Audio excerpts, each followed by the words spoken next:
Hi everybody, Bob Olson here with Afterlife TV. You can find us at afterlifetv.com. Today's interview is going to be absolutely amazing to you because it is an aspect of mediumship, people who communicate with spirit, where we are actually getting tangible evidence of life after death. By tangible, I mean something that we can hold in our hand, we can show other people, and these are called spirit drawings. Our guest is Rita Berkowitz. She's a spirit artist. She's a medium who can draw portraits of the spirits she sees. Fascinating. I can't believe more people don't do this, but to me, I met Rita when, after about a year into my investigation into life after death, probably, I think it was in, well, I know it was Easter of 2001, and she just blew my mind. So let's welcome you, Rita. Thank you so much for joining us today and enlightening us about this really fascinating subject that I think skeptics are going to love. Thanks for coming. My pleasure. Thank you for having me. You, how long have you been doing this spirit drawing thing? I started doing spirit drawing in approximately 1985. Okay, so you're not new to this. I'm not new at all. No, okay. The old timer around here. Yeah. All right. Well, that's great. I remember hearing about you in 2001. Mm-hmm. A medium had said, didn't know your name, had said, I know this. You know, I heard about this medium who can draw the spirits that she sees. And then, sure enough, right after that, our friend John Holland let me know that you were having this. This, what do you call it? I guess a service. This Easter service on, I think it was Easter Sunday. Uh-huh. And I thought, oh, I would love to go to that. That would be such a cool experience because, you know, I was just in the thrust of investigating this field. But I had plans with my mother and sister, and wouldn't you know, they got the flu. Right after that, they contact me, tell me, you know, we can't make it. You know, we're just too sick. And I said to Melissa, my wife, let's go down to Quincy, the Spiritualist Church of and Quincy. It all began. And it all began. And I saw that day your portfolio of all these spirit drawings you had done. Now, that was, whatever, 10 years ago at least, almost 12 years ago. And you had a significant number of, not just the drawings you had done, but photographs that people then later, after the drawings, were able to collect and show you so you could put them side by side and other people could see how accurate these drawings were. Tell us what a spirit artist actually does. Okay, what will happen if somebody comes to me, and there's different people that call themselves spirit artists that actually do other things, but what happens if somebody comes to me is I will talk to them and I will say, are you totally open? Is there somebody you're hoping for?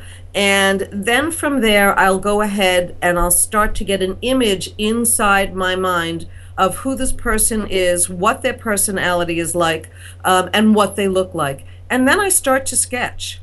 And so it comes to me and it just comes. And sometimes I'll hear spirit say, no, their eyes crinkled a different way, or no, their mouth curled a different way, and that's when they'll see me take my eraser and change something. But it's like I get corrected many times as I'm doing this. It still fascinates me, Bob. I've been doing this for 25 years. It still fascinates me that as I'm doing this, the energy of the person, the personality of the person, I feel like I'm being taken over, and then the sketch appears on the paper. And so, you know, and sometimes people want color, sometimes they want black and white, and I'm fascinated even when we're doing color, where they'll tell me, no, the eyes are not quite there green, put a little more blue into it, or no, they're browner, or no, they're light brown, no, they're dark brown. So all of this information will come through. And when you say they, you're talking about the people in spirit are correcting you as to... The people in spirit, yes. I should clarify that. Yes, the people in spirit are correcting me. The people in spirit are letting me know that I'm doing it correct or not. And simultaneously, and depending upon the communicator, meaning the person in spirit, simultaneously their personality comes through, their sense of humor comes through. So I'll be sketching and I can feel certain things. Or if they were an artist, they'll be really detail orientated on the drawing, and if they have no patience for pictures, they'll rush me through the drawing. So it's a fascinating process that you go through with this. Okay, I've witnessed this a few times. Well, I've witnessed quite a few times, not just my own drawings, but other people's as well. But very first drawing that I had, you were drawing my grandmother, and I remember you being corrected. And of course, you verbalize this as just so everybody knows. Rita talks; she's telling you what's going on, what's being said. You're getting a verbal reading at the same time that she's drawing. In some cases, multitasking, right? Yes. Yeah, and she's also telling you, she told me to correct the eye here, so you correct the eye. And I actually saw that when you were correcting things, it became more accurate. So this blows people's minds, of course. It's pretty incredible. It's pretty incredible. And when I demonstrate in front of large groups, it's done in a very different way now than it used to be years ago. When I demonstrate in front of a group, I work what's called indirect mediumship. So I will get the image of the person that I'm communicating with. I'll get the facts about the person. The sketch is done. I then turn to the audience and say, who does this person belong to? Oh, wow, that's amazing. So again, it happens in a different way than when you saw it at the very beginning, when I used to have somebody, who wants, and come up. They come up. I now just work indirectly with that, and the information that comes through to me is absolutely blows my mind. Well, what's interesting about that is, I can only imagine if I were a medium in your position, I would want some kind of feedback. But, this is one of the things that skeptics, they're always worried that the people are giving you too much information. So here you are on stage in front of a group and doing this drawing, not even asking. Right. And I have nobody answering me until I turn around. The face is complete at that point. Yeah. Turn around. I've given facts about the communicator as I'm sketching. Yeah. Because nobody just wants to see my back. Right. And so I'm talking as I'm sketching. And then I turn around and say, okay, who recognizes this person? Who does this person belong to? Yeah. And then, occasionally it might be two people that say they recognize the person. Yep. But usually it's just down to one when there could be a couple of hundred people sitting there. One person will raise their hand and say, I know exactly who that is. Yeah. What I love about that is that, one of the #1 complaints I get about mediums, or even psychics, but in this case mediums, is that they ask too many questions. So, I mean, here you're not asking any questions at all. You're just getting everything from people in spirit. I like to call them people in spirit. From people in spirit, because that's what they are. And then you present it to the people after it's done. I will also say something that you mentioned reminded me. I saw you do this in 2002. A large group of hundreds of people, and in that particular case, you had the person on stage. That's when you were still having them on stage. Right, that's when I used to call them up. Right. But what was really cool, and tell me if this ever happens, if it happens frequently, you drew a portrait of a person in spirit, and the sitter, the client, whatever you might want to call it, didn't know that person had passed yet. I remember that. Yes, actually, I ended up doing a group for that people. That's rarer. Yeah. For that, it's a little shocking when somebody comes and letting them that a loved one has passed. And that actually happened with one of my students who told me a friend of mine had passed. Really? And I was horrified. I said I didn't know that she had passed, and then she went to confirm it and then came running into the next class and said, Rita, your friend is dead. I said, I'm so excited. I said, what a way to find out. Luckily, this woman, she wasn't upset. I mean, I think it was either a distant friendship or something that came through. She wasn't upset, but later did confirm. I do recall, because I was curious, confirming that she found out. Yeah, that person really had passed in spirit. She found out. He kept saying Father, Father, Father, but he was a priest. Ah. And that's why he kept saying Father, Father, Father.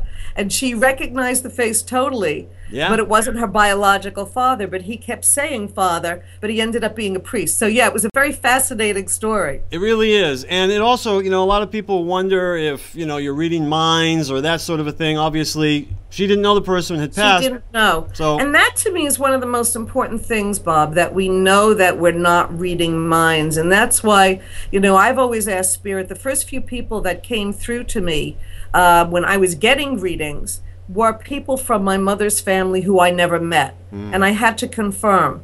And I asked why, you know, because I had so many people I would have loved to have heard from. Yeah. And they said for me, they needed to prove to me that this was not mind reading, this was not a mentalist working, that this was in fact communicating with spirits. yeah, well, that's right. And, you know, how many people seem to love this tangible evidence part? Because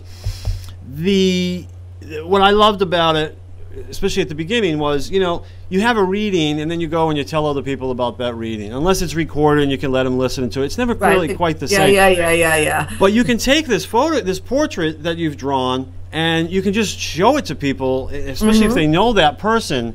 That can be life-changing for those people to see that sort of a thing. Obviously, you're strangers to most of these clients. You don't know them. Yes. You don't know their relatives. So.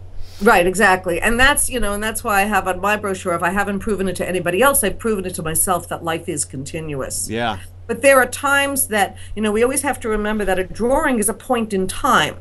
You know, so they may show themselves about a year ago, I had a family here, and they were, okay, the drawing, blah, blah, blah, blah, blah, blah, blah. And then they went home and showed their daughter-in-law, it was her husband, and it exactly matched the picture she had on her cell phone. Oh. You know, so they were saying, so I always say to people, when you get the drawing, because they're showing themselves as they liked the way they looked, you know, not necessarily your last memory, that in fact, when somebody shows themselves for a portrait from spirit, they don't show themselves on their deathbed. Well, you know, that's interesting. Melissa brought that question up, that exact question up last night. I was talking about you, and she was saying, you know, a lot of people don't see themselves the way other people see them. Oh, absolutely. So she wondered how spirits show themselves to you. You know, I always describe it this way, Bob. How many times do we get up in the morning and we look in the mirror and say, when did I start to look like that? Because it doesn't match the picture in your head. Yes. So if you think about the fact that they have a picture in their head of what they look like, and when somebody, and we'll say, liked the way they looked when they were younger, they may show themselves when they were younger. Yeah. Or, I mean, I've had people that have passed at 85 that showed themselves in their 20s, and I've had people that passed at 85 that showed themselves at 85. Yes. And so it's all how they accept the way they look. And I know myself, there are times I look in the mirror and go, oh my God, how did that happen? So, you know, we have this tendency to do this because we have a picture of ourselves in our head. And again, that's how we know that we're not reading minds, because the person, you know, who is coming for the reading has a mental picture of their deceased loved one in their mind, and sometimes it matches exactly, and sometimes they will show themselves at a different age. When I wrote Communicating with Spirits, the co-author had me do a drawing of her father. And this is a fascinating story. She actually didn't tell me who to draw, but I did the drawing of her father, mailed it out to the state of Washington. She lives in Townsend, Washington. And she looked at it and she was a little disappointed because she knew her father as a thin man. And the drawing was a man who was a little bit more robust. And she went through photographs and she looked at the photographs, and then as she put them away, a newspaper clipping came floating down onto her lap that matched the drawing exactly. And her husband, who's a state policeman, started to cry when he saw it because it was that overwhelming. Her father, at 42 years old, had a heart attack. And so he watched his diet from that point on. He died when he was in his early 70s, but he remembered himself as the robust man at 42 years old. And so that's how he showed himself. So again, it's a fascinating story how this happens. Well, it really is. I had, you had done a couple drawings for me, and then for my birthday one year, Melissa got a phone reading with you. Right. She got that for my birthday, where you could draw a spirit guide, and we'll talk about that in a moment. But what was neat about that, in relation to what you were just saying, is that you finished the drawing. I knew verbally, I knew who you were talking about. It was my great-great-grandfather. And so you mailed the drawing, your drawing, to me. At the same time, I didn't have a photograph of this guy because he was from the mid-1800s. Right. I called my mother. She scrounged one up from my aunt, sent me a copy of a newspaper clipping or some sort of thing. Right. Which was like the only picture we had of him. And yes, he was. You could tell he's a little younger in the newspaper clipping than in the drawing, but no question that it's the same person. Yeah, no question about it. And that's the most fascinating one. I had Melissa had it framed for me. We have it in our home. I show that to everybody, and because it's absolutely fascinating, because I didn't really even know what he looked like until your drawing and my mother's photograph came into the mail at the same time, and I was like, oh wow, you know, I love that. You know, Bob, I love it too. I love it too. When I see it, it still, again, gives me this absolute thrill. Yeah. See, wow, that spirit communicated that clearly. And, you know, and I always describe to my students that we are the extension cord between two worlds, because there's nothing sexy about an extension cord. I don't say, wow, I'm a medium, aren't I fabulous? I'm an extension cord. And so the energy of this person is coming through me, and that's what ends up being on the sketch. And isn't that fabulous? You know, it proves that life is continuous without a doubt. It does. Now, just so people know, some of these, now I've had a few drawings myself, and I've seen a lot of them. You have a lot of them on your website, and there's a link below this video. People can go to your website. They can look at all the spirit artistry that's there. You have lots of pictures. Like, so you have the drawings that you did, the pictures that you got after you did the drawing, just so everybody knows. It needs to be clear. You didn't get the picture. Nobody brought me a picture, said, this is my uncle, could you draw him? That's not what's happening. That needs to be clear. And later you brought those two together, you put them on your website, and people can see. What people are going to recognize is that not everything is identical. There are key features, right? Eyes, nose, chin, mouth, hair, the shape of the head, the clothing, the jewelry sometimes the background, I think. Don't you sometimes get a background that is somehow... Sometimes I do get a background. Yeah. Eyeglasses, I noticed, very important. And these are the kinds of things that show up. What's interesting to me is, you know, some people who have a lot of skepticism and will try to find fault with these types of things.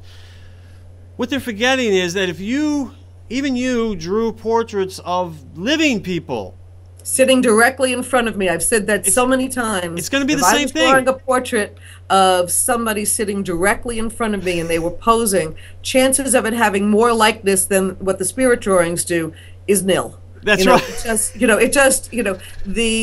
fact that they're coming through and how they're coming through, because I don't have somebody sitting in front of me. Yeah. The fact that they're coming through in this way, and having been a life drawing and a portrait artist, and instructed this and so on, I know how many times it takes to do a drawing of somebody until you get that exact likeness. Right. I actually think my record is better drawing from spirit than it is drawing from life. So well, hey, you know, the thing is also, people don't recognize, I mean, you're also under time constraints. Now, first of all, when you're on stage, you're under a lot of time constraint, but even when you're giving a reading, I mean, it's not like these readings last for hours and you got all this time. Generally, is it half hour, something like that? The readings that I do are 40 minutes or an hour. Yeah. And if I am doing a private sitting, then if they want the drawing in color, then we just do hour sittings. Yeah. Because it does take a little longer to do a color portrait. Yeah. And if I'm doing a black and white drawing, I would say probably about 10 or 12 minutes are actually drawing time. The rest of the time I'm communicating and just giving facts and information and so on. Yeah. And if I'm doing the color drawing, then I would say probably a good 20 to 25 minutes are drawing time. And I'm talking about, when I'm doing the drawings, I'm talking about what I'm seeing and what they're showing me. And again, sometimes they'll do it in a funny way, or sometimes they'll do it in a detailed way, or sometimes they'll go down one side and up the other. And one of the funniest ones that I ever had, I was drawing a portrait of somebody, and this man reportedly had quite a sense of humor. He started from the bottom of his chin and went up versus from the eyes and going down. And the family was hysterical laughing because they said this was so his sense of humor. It was amazing. So, you know, it can happen in any way, and it's fascinating to me how it happens. How do you choose, or who chooses which person you're going to draw? You know, someone sits in front of you, or they're on the phone, you're doing a phone reading, and okay, you started drawing. I mean, first of all, let's just say it's harder if someone says, and I did this to you, someone says, you know, draw my father, right? Right. Draw my it's probably more powerful. I'm asking you, this is a question. Is it more powerful when they just kind of let whoever shows up show up, and then you get to draw that person because they're coming through very clearly, very strong? Well, sometimes, you know, normally if somebody is with me for a private sitting, I will say, is there somebody you're hoping for, or are you totally opened? Yeah.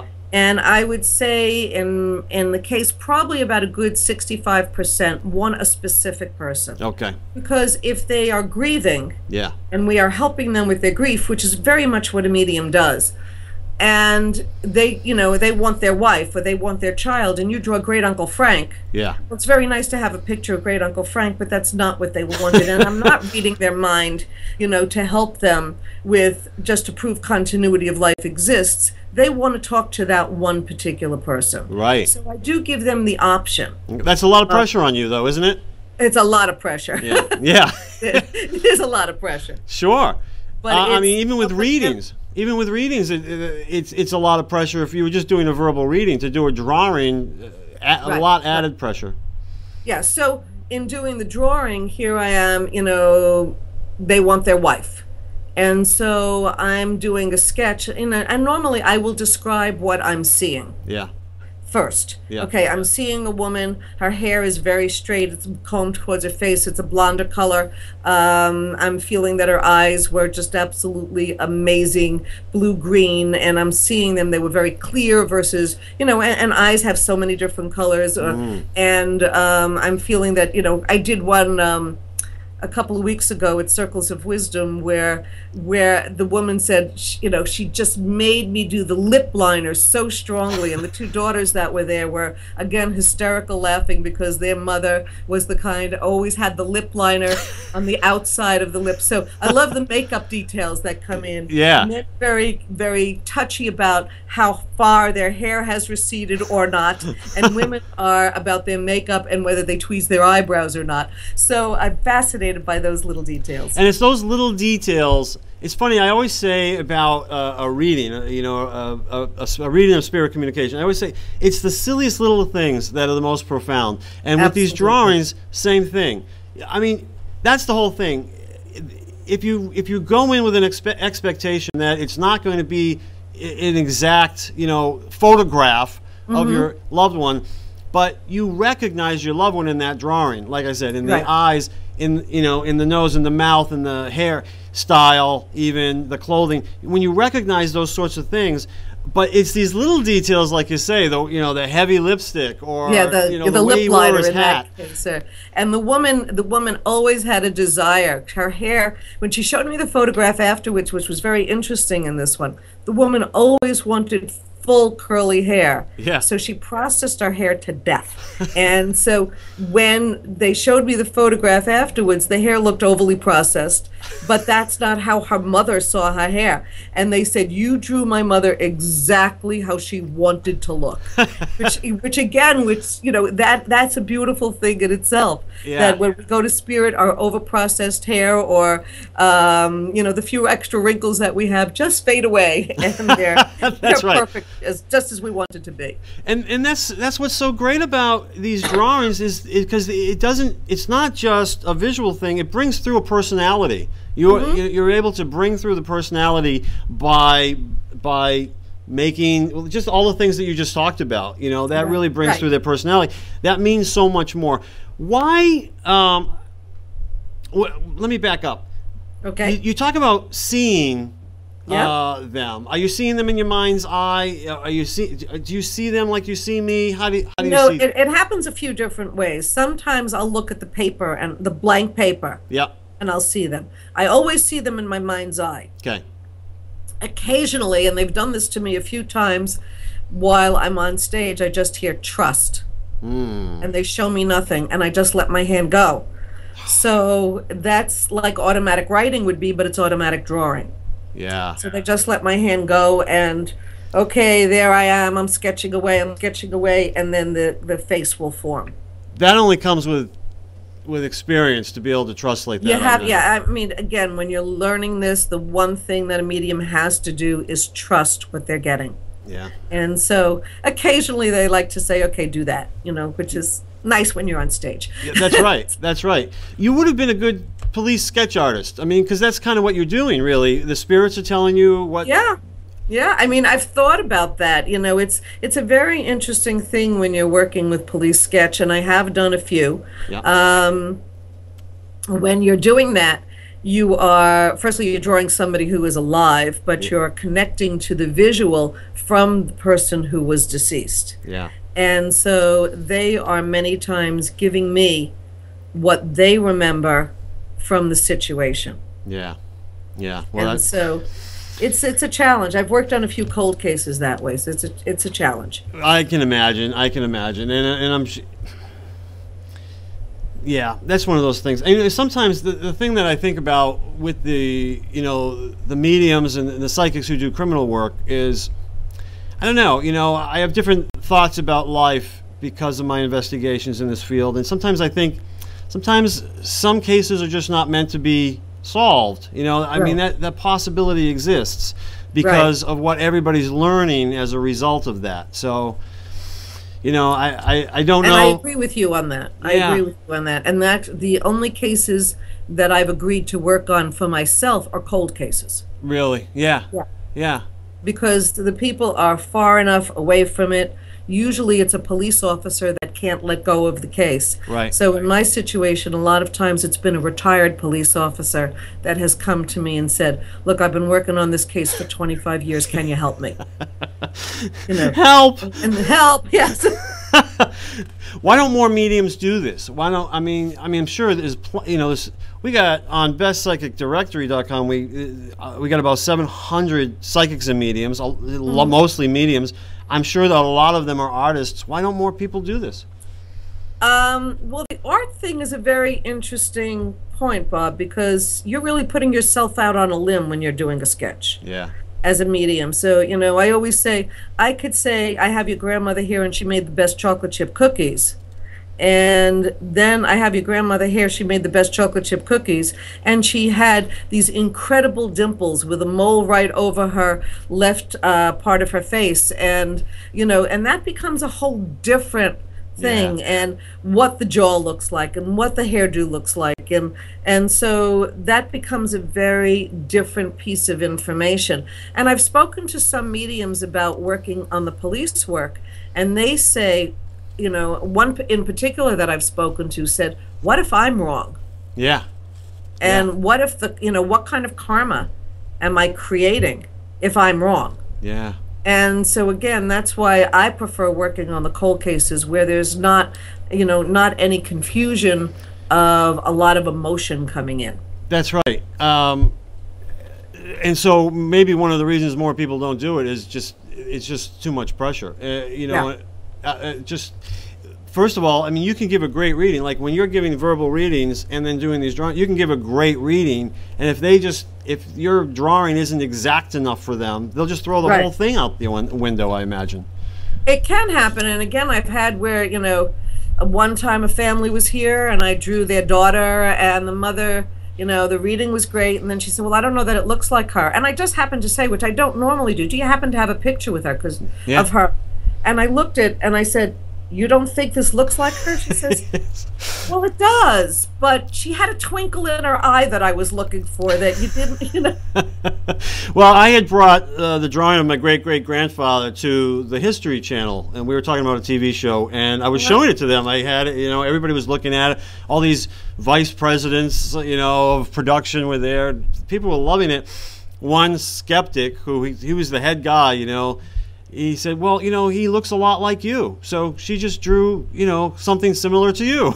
And I'm like, well, what about the photograph? You know, I see, come on, you know. You know what? If somebody wants to be a skeptic, Bob, they're going to be a skeptic. That's right. And, you know, and they're going to do everything they can to prove you wrong. Yes. Just to prove you wrong. And so you just say, you know what? God bless them. And let them go on their way. That's right. And those are the closed-minded skeptics. Because I was an open-minded skeptic, and boy, you know, I'm glad I was open-minded because I opened myself up to a whole new world. Let me ask you this. I was a skeptic also. Yeah, were you? Yes, I was. So the first time I heard these things, I was saying, what's really going on here? And I investigated it, and that's how my process started. So that's fascinating. So the two of us, we start off as skeptics. Look where we are now, you know, just trying to spread the message here. Right, right.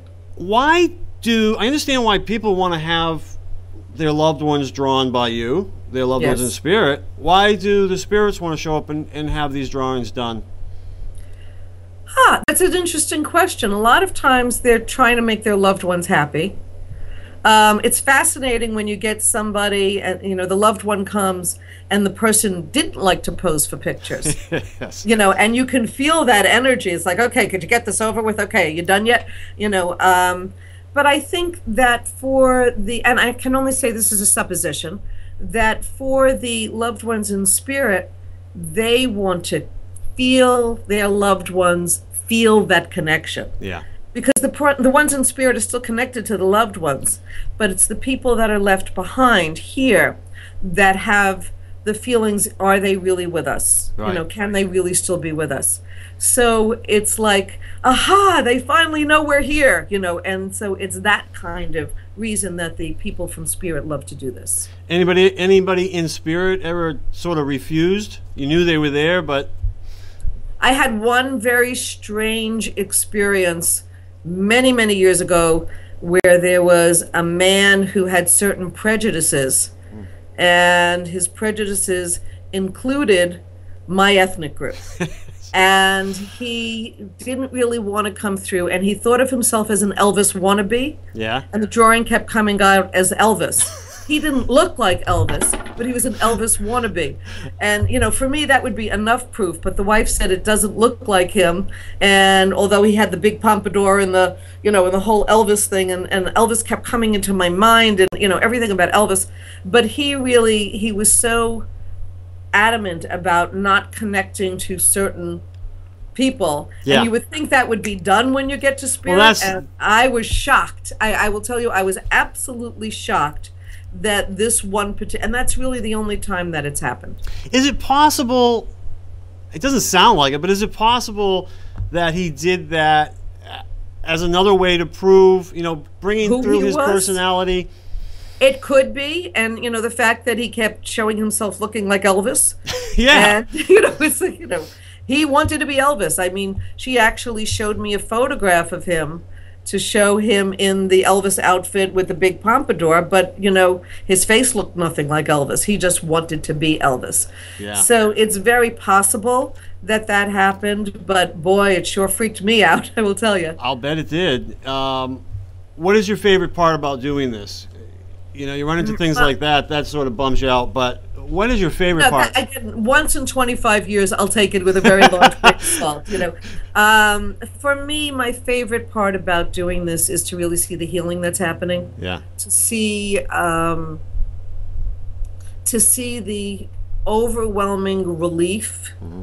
You know, there's, you know, clearly, I'm remembering parents who've lost kids. Yeah. And to see oh my God, now I know for sure he's here. Right. And so many times people will see them or experience them and they think it's their imagination, but they know that I don't know this person. Yeah, yeah. So because I don't know this person, they know that it couldn't have come from, you know, me. And you know, there was a very wonderful time where a young woman came in from Spirit who dyed her hair a different color every other week. You know, you know, the pink and the rose color and the, you know, so she was, you know, and she was riding her bike and, you know, and the family went home and they said, wow, she showed herself with these red tinges in her hair, and the mother actually dug up a photograph with the red tinges in her hair. So, you know, it was this wonderful piece of saying, yes, I know that they're here. Yeah.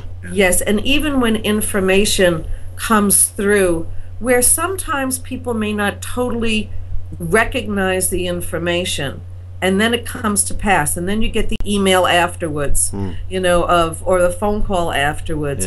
One clear time, a woman came with her husband. I drew their daughter for them, and the daughter kept showing me a hawk.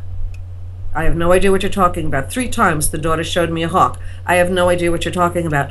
And then 3 weeks later, I get a phone call, and she said they went to the cemetery to put down a cemetery pillow, and as they were leaving the cemetery in the car, a hawk flew in front of the windshield, circled the car, and flew next to the car as they drove out. You know, so, you know, a thing like that happens. They couldn't have had it in their mind beforehand. They had no idea what I was talking about, and then there it is. Yeah. I love stories like that. And you have, I'm sure you have millions of them. I have a million of them, yeah. But it's those types of things that, you know, that's what this work is all about, is trying to help people recognize, first of all, this isn't the end right here, this isn't the be-all, end-all, that life does go on, that our loved ones still exist, they're still in spirit. What a great way to sort of give evidence of that. To me, I'm all about the evidence. And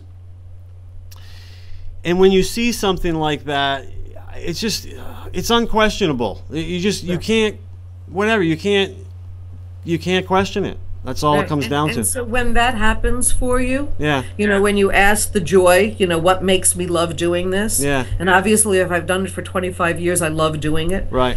It's things like that when they come back and say, oh my God, yes, she is with me. Oh my God, we know that what you brought to us is accurate. And so, and again, all we can do is bring through the information. Your website is thespiritartist.com, thespiritartist.com. There's an article I'll link to below this that I wrote about the first time that I met you. Geez, I wrote, like I said, 10, 11, 12 years ago. When people go to your website, though, they are going to be able to look at these drawings. What's that section called? I believe it's called the gallery. Or the gallery. The gallery, yeah. And people can look at spirit, the spirit artistry, but they can also look at spirit guides, drawings you've done of spirit guides. Just tell us a little bit about. Unless you happens to be your great-great-grandfather, but you know, in most cases, it's not somebody that is somebody that you could find a photograph of. Right. A spirit guide is somebody that elects to be with us for our advancement as well as theirs. They are our inspiration. They are the ones that work with us, that help us to do the work that we are trying to do. I use the analogy of, have you ever gone to a cocktail party and absolute brilliance comes out of your mouth and you think, where did that come from? You know, we've all experienced something like that. Well, that's when your guides are sort of showing off a little for you. You know, we have guides that I always jokingly say I have shopping guides that let me know what somebody wants for Christmas and where to get it at the best price. So we have that, but it really is for the work that we are doing. So you as a writer would have writing guides. You know, for me, I have drawing guides, and the story of my drawing guide or painting guide was fascinating to me because I got the information, I went and dug it up, and the quote that was in a book that was written in the 1800s matched exactly to a critique of my paintings that was written in a newspaper after one of my shows. And that was, "Master of hands and faces, too interested in telling the story, not enough painterly quality," or both. And so I thought, you know, okay, if it was just the compliment, but it was the compliment and the part they didn't like and the negative, that matched exactly. Yeah. And I'm saying, this is incredible. Yeah. I just saw fairly recently, you know, it was sort of a renewal of Oprah interviewing J.K. Rowling. And she was talking about, she didn't even have pen and paper. I think she was on a train, and the first Harry Potter book just came flooding into her mind. Right. This is the way, and as she's describing this, she's like, you know, she had to get a pen, get some paper, and start writing this stuff down. And that's the way it just kept coming to her. And all I could think is she's just channeling it. She's channeling these stories. And that's the way it works. And that's the same way it works when an artist paints or does, you know, even doing the spirit art. Yeah. I know that it's coming through me. I don't feel like I am standing there just drawing. I know that it's coming through me. And again, when the details come in, or the eyeglasses match, or the print on the blouse matches, how could I know that? Yeah. You know, how could I know that? That's right. Especially when they're phone readings, you know? Right. So it's where I'm not seeing anybody. And so the information comes flooding through. I know my guides are working with me. I know they're helping me. And that's what they do with us. Well, I highly recommend anybody who has an opportunity to go see you work. Either get a spirit drawing by you. You can do it by phone, which is what's so wonderful about it. Yes. You can do it by phone, and you'll mail it to them in this nice, safe tubular thing. Yes. Wrap it up and send it to them in a tube. And you also do these events, and if they check out your events calendar on your website, thespiritartist.com, they can see what's up and coming. I keep dropping my pen. They'll see what's up and coming, and maybe actually go see you do some of these spirit drawings on stage. And a lot of times, I know when we did it, we had an event with you. I had a camera on you, so everybody could watch you as you did the drawing on the big screen. Right. That's a great way to do it, so people can see what's happening as it unfolds. But anyways, highly recommend it. Thank you so much for joining us and telling us all about this really amazing gift. It's sort of a gift within a gift, isn't it? It's like it is, because you have the gift of art, and you have the gift of spirit communication. And you're putting the two together. And, you know, this is where when people say to me, I've got fragmented parts of my life, I said, trust, it'll come together. And so I was an artist, but I was also interested in spiritual, you know, phenomena. And then it came together for me in this way. Well, thank you so much. I'm so glad that it did. I'm so glad that I met you 12 years ago. And I'm so glad that that we're friends, and I hope I get to see you again, and maybe you can come back and we can chat about some other things. Okay, absolutely. It's been a joy. Thanks, Rita. Thank you. Bye-bye.